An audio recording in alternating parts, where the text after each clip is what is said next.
Pour clôturer de cette journée, justement, je vais vous laisser en compagnie des deux cofondateurs de l'événement, Thierry Happ et Nicolas Glady. Merci.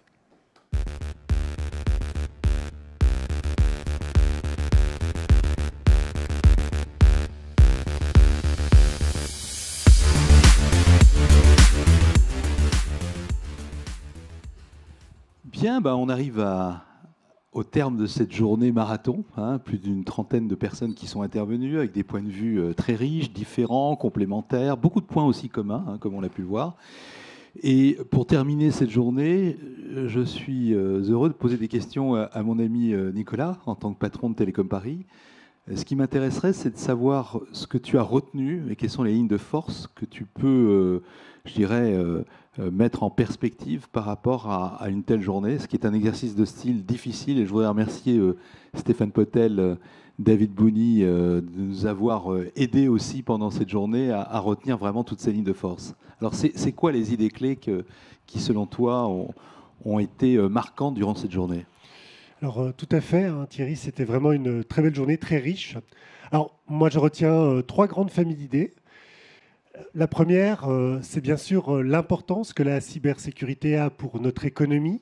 On vient encore de le dire, pour la politique, la géopolitique, la géostratégie. Même pour toute la société. C'est vraiment un enjeu de société, la cybersécurité. La deuxième, c'est... je ferai répéter à Hans la raison d'être de Télécom Paris, mais c'est l'importance du sens. Et donc, à Télécom Paris, nous avons cette raison d'être pour un numérique au service d'une société et d'une économie respectueuse de l'humain et de son environnement. Mais on voit que toutes les entreprises, maintenant, mettent la question du sens au cœur de leur activité. Et aussi, et ça c'est le troisième sujet, un sujet bien sûr qui est cher à Télécom Paris, c'est la question des talents, de leur formation, de leur attraction, donc comment attirer à nous, dans nos organisations, les talents et comment les retenir. Alors, sur l'aspect géostratégie, on a eu deux éclairages intéressants, celui de l'Estonie et celui d'Israël.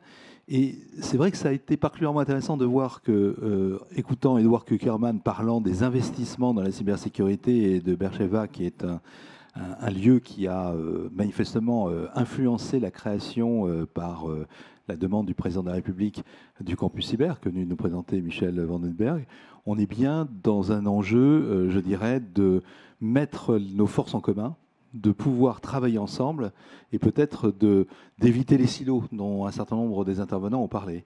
Est-ce que c'est quelque chose aujourd'hui qui a un impact déjà sur le sujet qu'on a évoqué aujourd'hui, c'est-à-dire le défi des talents de la cybersécurité, c'est-à-dire notre capacité à pouvoir former les compétences nécessaires, être forts ensemble et donc être capable de pouvoir construire vraiment une filière. En sachant que ce qui a été dit d'ailleurs par une des personnes, ça a été de dire effectivement c'est une guerre, mais si on n'a pas les combattants, on n'y arrivera pas. Alors là, on voit qu'on est en plein dans notre sujet de la souveraineté, le titre de l'Observatoire, et on est vraiment au cœur du sujet. Alors, tout d'abord, tu l'as dit, on est sur des nouveaux espaces, des espaces informationnels. Et donc, sur ces nouveaux espaces, il y a des activités économiques, des activités militaires, il y a des activités politiques, des activités ludiques, il y a toute une série d'activités. Mais bien sûr, il faut protéger ces espaces. Et ça veut dire que les États doivent protéger leur territoire informationnel, mais aussi les entreprises et même les individus. De nouveau, on voit bien le lien avec les questions de sécurité. Tu as cité Marco Herman.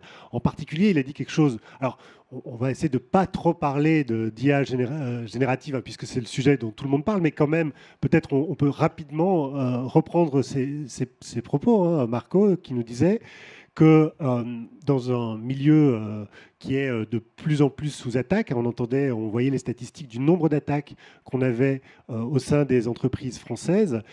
Avec l'IA générative, maintenant, tout ça s'accélère encore. C'était déjà des espaces très difficiles à sécuriser.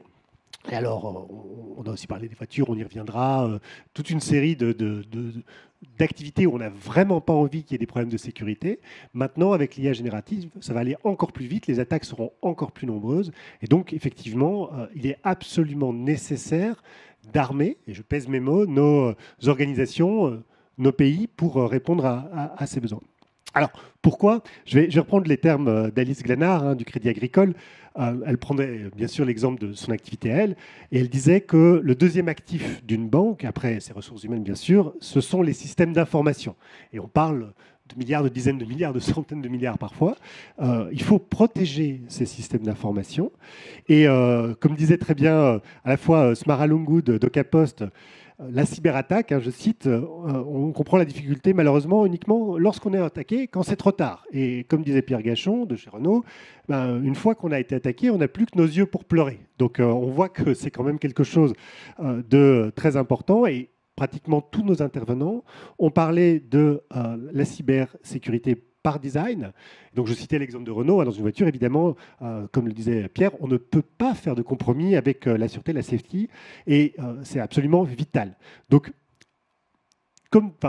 tous ceux qui l'ont vécu, je croise les doigts pour que ça arrive pas à ceux qui nous écoutent aujourd'hui, mais tous ceux qui l'ont vécu savent à quel point c'est une catastrophe. Le jour où on subit une cyberattaque, je voyais pas plus tard que ce matin une grande université du sud de la France qui s'était fait attaquer ce mercredi et qui est elle aussi attaquée. Donc on voit que tout le monde peut être visé, même les institutions publiques comme les... Ça a été très intéressant et j'ai presque édifiant le témoignage de Bruno Simon sur les PME TI et notamment cette PME sur leur DMS qui s'en sort miraculeusement mais qui a vécu quand même un enfer. Et on se dit qu'il y a probablement des mesures, j'allais dire impératives d'hygiène numérique qui doivent être mises en place dans ce sujet-là. Ton sentiment par rapport à où on en est par rapport au gouvernement, puisqu'il y a eu beaucoup d'actions lancées, il y a eu beaucoup d'intentions. Le président a parlé de 400 000 personnes formées à la cybersécurité à la fin de son mandat.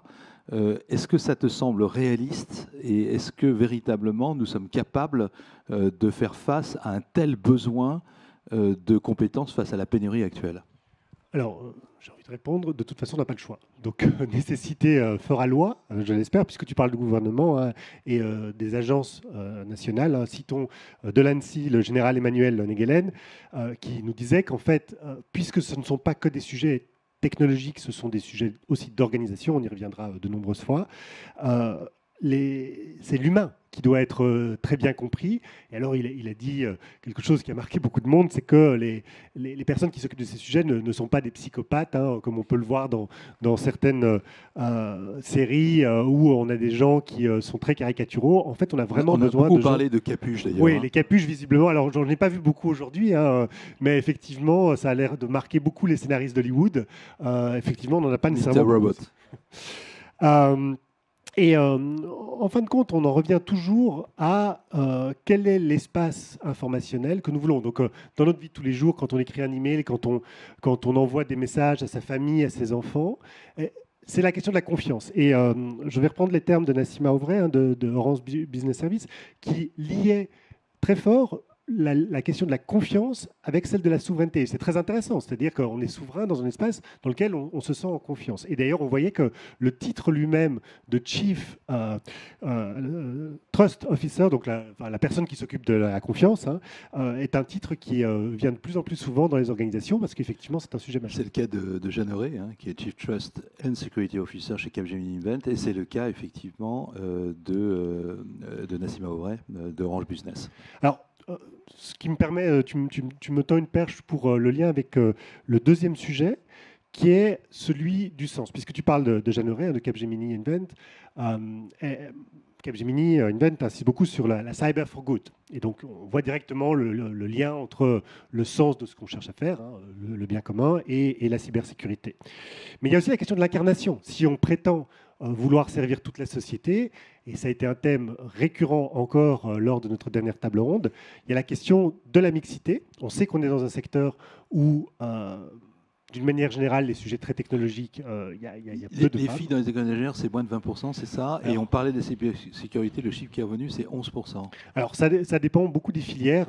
Typiquement, les écoles d'ingénieurs, par exemple, comme l'agro, tout ce qui est les métiers du care, etc., on va avoir plus de femmes et plus on est sur ce qu'on voit comme de la technologie dure, malheureusement, il y a les biais de genre qui sont d'ailleurs franco-français. Il y avait un article récemment du Monde Éducation que je trouvais très intéressant qui disait que les Marocaines partaient à l'assaut des écoles d'ingénieurs françaises parce qu'en fait, le Maroc, et d'une manière générale l'Afrique du Nord, a de très bonnes filières d'excellence. Ils ont des biais de genre qui sont différents.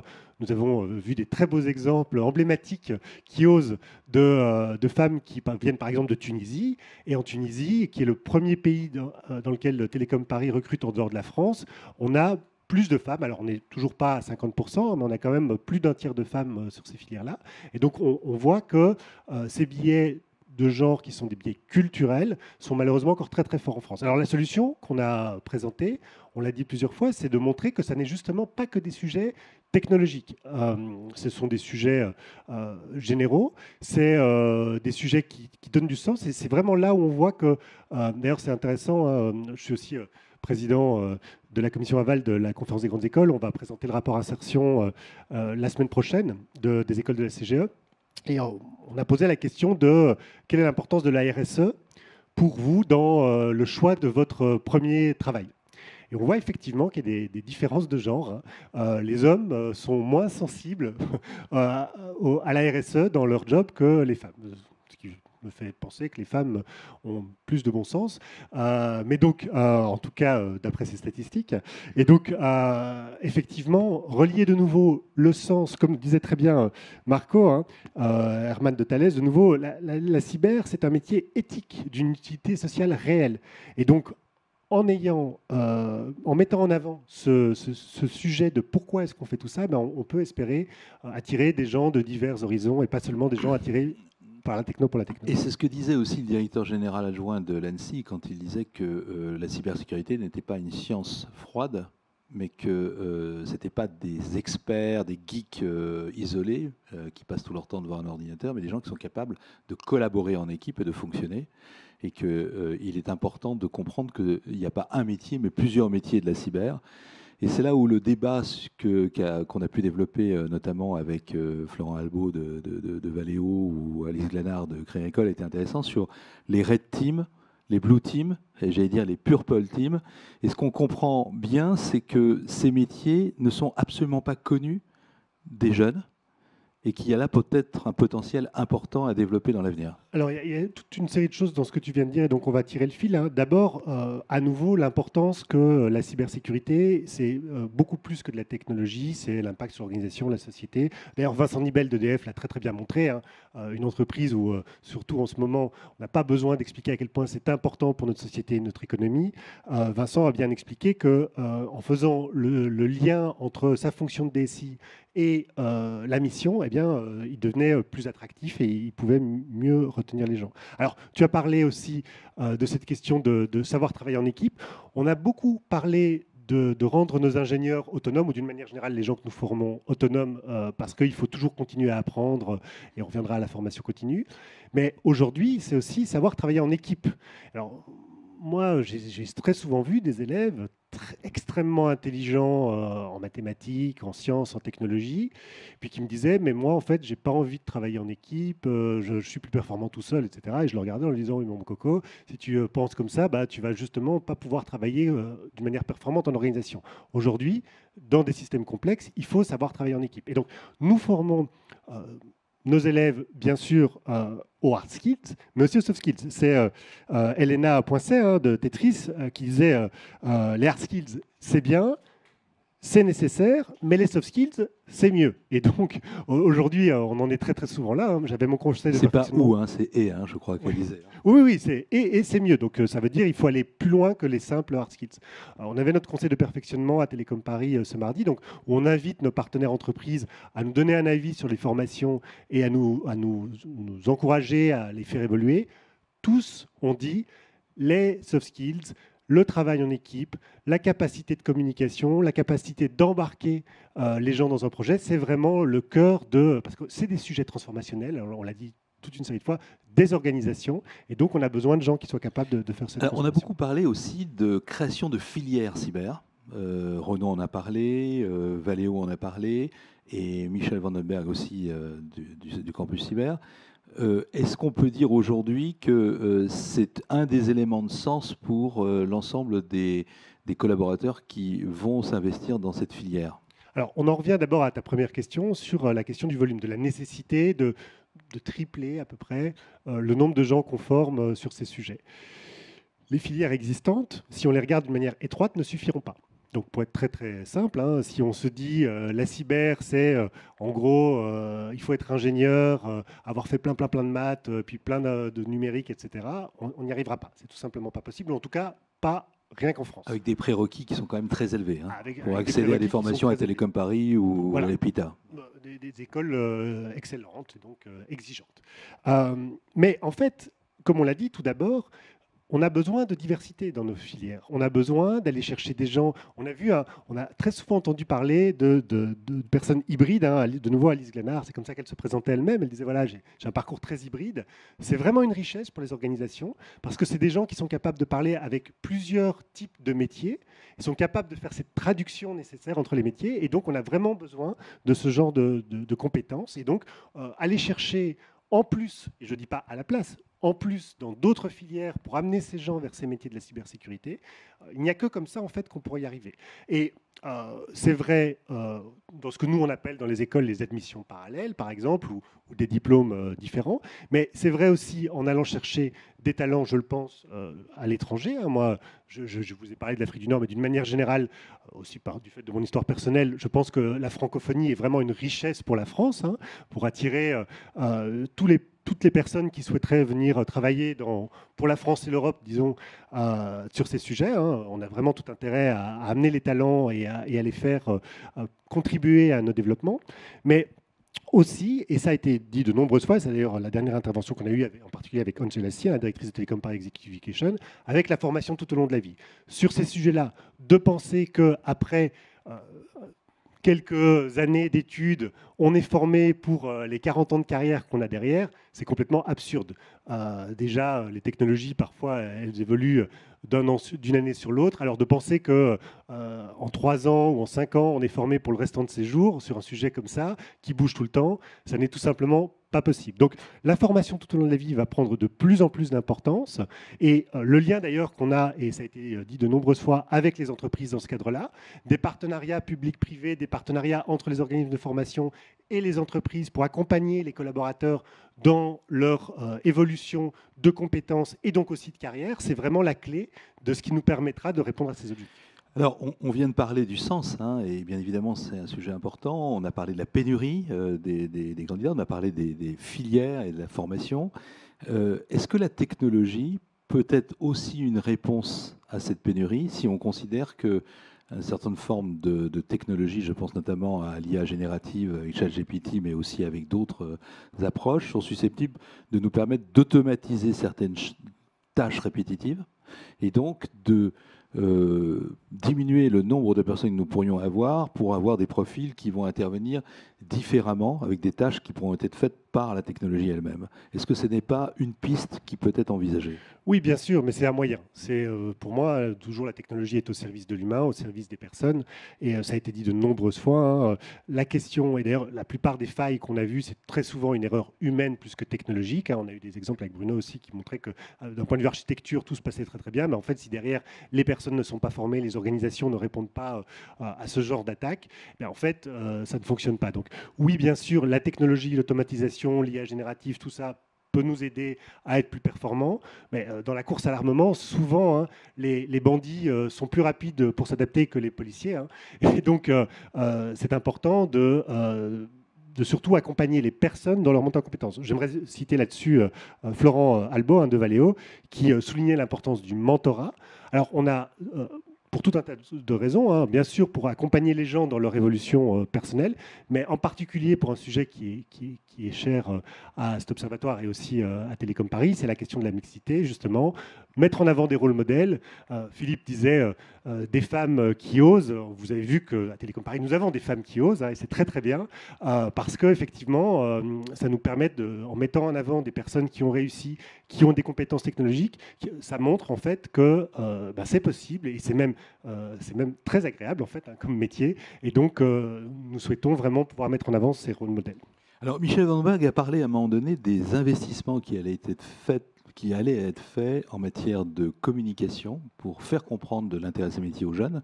On sait que ça mettra un certain temps à faire ses effets, mais derrière, la question qui est posée, c'est une question qu'ont mis en évidence Sandrine Catla et David Bouni ce matin lors de la présentation de leur étude, c'est la notion de récit.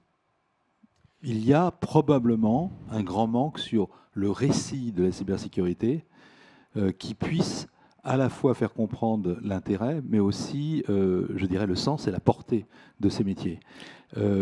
S'il y avait un récit à synthétiser, ça se pourrait être quoi? Alors, c'est une idée qui a été soulignée par plusieurs personnes. André Loosbrook-Petrie de JEDI, par exemple, il a dit qu'il fallait redonner un récit qui donnait envie. Et Guillaume Poupard de DocaPost nous proposait de repenser l'imaginaire du métier de la cybersécurité. Donc, c'est effectivement quelque chose d'important parce qu'on l'a vu, il y a beaucoup de préconceptions dans ces sujets. C'est pas pour moi, c'est peut-être trop techno, etc. Alors qu'en fait, c'est très vaste, c'est très riche, c'est très amusant. Et donc ça, c'est vraiment quelque chose sur lequel j'aimerais que vous gardiez en tête. Les élèves, souvenez-vous, insistaient dans leur témoignage sur le côté ludique, avec le côté gendarme et voleur. Le côté stimulant. Le côté stimulant, mais même... je pense que, alors ça c'est peut-être mon côté prof, mais je pense que quand on s'amuse, on apprend mieux. Quand on s'amuse, on travaille mieux, on est plus performant et surtout c'est plus attractif et on a envie de rester dans le job qui nous permet de nous épanouir. Donc c'est quelque chose qu'il faut montrer, répéter. Il y a plein de success stories qui montrent à quel point c'est très très très intéressant, ces sujets qui touchent à la fois à la technologie, à l'humain, aux organisations, à la politique, etc. Et donc il faut vraiment montrer ces exemples, montrer ces récits pour donner envie aux gens de nous rejoindre et de contribuer à ces développements. Je pense qu'on a essayé de synthétiser cette journée très riche. Peut-être un dernier message. Alors, un peu d'autopromo, parce que cette journée était quand même un peu aussi pour vous montrer tout ce qu'on fait là-dessus, mais j'aimerais attirer votre attention sur l'événement annuel de la recherche C3S. Elle a été citée de nombreuses fois aujourd'hui, aussi par nos partenaires et par nos enseignants-chercheurs, qui se tiendra au campus Cyber ce mardi après-midi. Et donc, je vous invite Mardi prochain. Oui, mardi prochain, à nous rejoindre pour Mardi voir 13. ce qu'on fait sur ce sujet-là. Merci Nicolas. Je vous remercie toutes et tous d'avoir été présents à nos côtés ou avoir suivi sur le net cette journée de l'Observatoire Technologie et Solutions économiques. Un grand merci à Julia Siggers parce que c'est une belle performance d'avoir enchaîné toutes ces interviews qui étaient extrêmement riches. Et je vous donne bien évidemment rendez-vous pour de prochaines aventures de l'Observatoire Technologie et Souveraineté numérique. Je vous souhaite une très bonne fin de journée.